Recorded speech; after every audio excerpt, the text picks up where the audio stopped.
ঝিঙে বানাবো। এই যে ঝিঙে আর দুধ, আর অলরেডি গরম হয়ে গেছে তেলটা। ফোড়নে নারকোল, হিং, পাঁচফোড়ন, শুকনো লঙ্কা, মধ্যে দিয়ে দিলাম টমেটো। সুন্দর ফোড়নের গন্ধ বেরিয়ে গেছে। এইটাকে ভালো করে একটু ভাজা হয়ে গেলে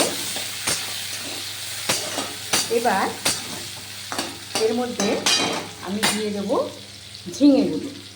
ঝিঙেগুলো এইভাবেই কেটে রেখেছি। এবার দিয়ে দেবো ঝিঙেগুলো। একটু ভালো করে ঝিঙেগুলো থেকে জল ছাড়বে, তাতে টমেটোটাও মজে যাবে। আর আলুটা আমি আগেই ভেজে রেখেছি। এটা ভালো করে ঝিঙেটা ভাজা হয়ে গেলে আলু দেবো। এরপরে দেবো আমি এখানে রয়েছে, এখানে আদা কাঁচা লঙ্কা বাটা যেটা রয়েছে সেটা আমি এর মধ্যে সর্ষের সঙ্গে বাটা যাচ্ছে সেটাই দেবো। বানাবো দুধ দিয়ে ঝিঙে। ঝিঙেটা তো জানোই এমনিতেই একটু ল্যাদল্যাদে জিনিস হয়ে যায়, জন্য আলুটাকে আগে ভেজে নিয়েছিলাম। তারপরে কি করলাম, ফোড়নের উপর শুকনো লঙ্কা, হিং, নারকেলের কুচি দিয়ে দিয়েছি ঝিঙে। ঝিঙে আলু ভালো করে ভাজা ভাজা হয়ে এসছে। এবার জিরে গুঁড়ো দিয়েছি, একটু ধনে গুঁড়ো দিয়েছি, চিনি দিয়েছি, নুন দিয়েছি, আর শুকনো লঙ্কার গুঁড়ো দিয়েছি।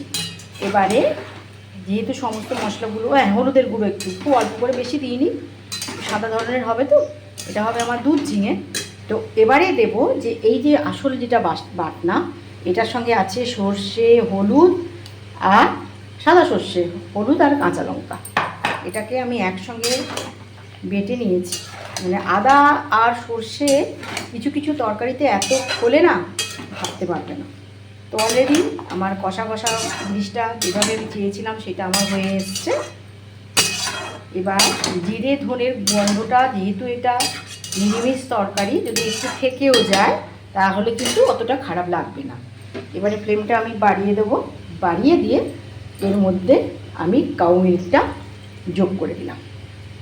কাউ মিল্কটা যোগ করলাম। তো এটা আরেকটু জল লাগবে, আর একটু জল দেবো। আমার দেখো আলুটাও সেদ্ধ হয়ে গেছে, কারণ আলু ভালো করে ভেজে নিয়েছিলাম আর খুব পাতলা কেটেছি, তার জন্য আলুটাও বেশ সেদ্ধ হয়ে গেছে। একটু শক্ত মতন আছে, কিন্তু একদম গলে গেলে ভালো লাগবে না। আর ঝিঙে তো এমনিতেই জানো, একটু কষতে কষতেই ঝিঙেটা কীভাবে হয়ে যায়। তো এইভাবে ঝিঙে সবসময় পোস্ত না খেয়ে এইভাবে যদি একটু দুধ দিয়ে ঝিঙে করো, খুব ভালো হয় খেতে।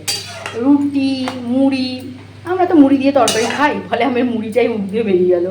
রুটি, মুড়ি, তারপরে তোমার ভাত ভেজ ডেতে। তো আজকে যেহেতু তৃতীয় সোমবার শ্রাবণ মাসে, তো অলরেডি ভেজ। সকালবেলা তো শুক্তো আর একটা কুমড়ো, সজনে ডাঁটা, তারপরে একটু মূলো দিয়েছিলাম, কচু দিয়েছিলাম, সুন্দর করে বড়ি দিয়ে ঝোল করেছিলাম, আর টমেটোর চাটনি। এই আমার সকালে আজকে আমরা লাঞ্চ করেছি। আর এখন যেটা হচ্ছে, এটা হচ্ছে দুধ ঝিঙে। তো এখন হয়ে যাক, তারপরে কীভাবে কালারটা আসছে আমি দেখাবো।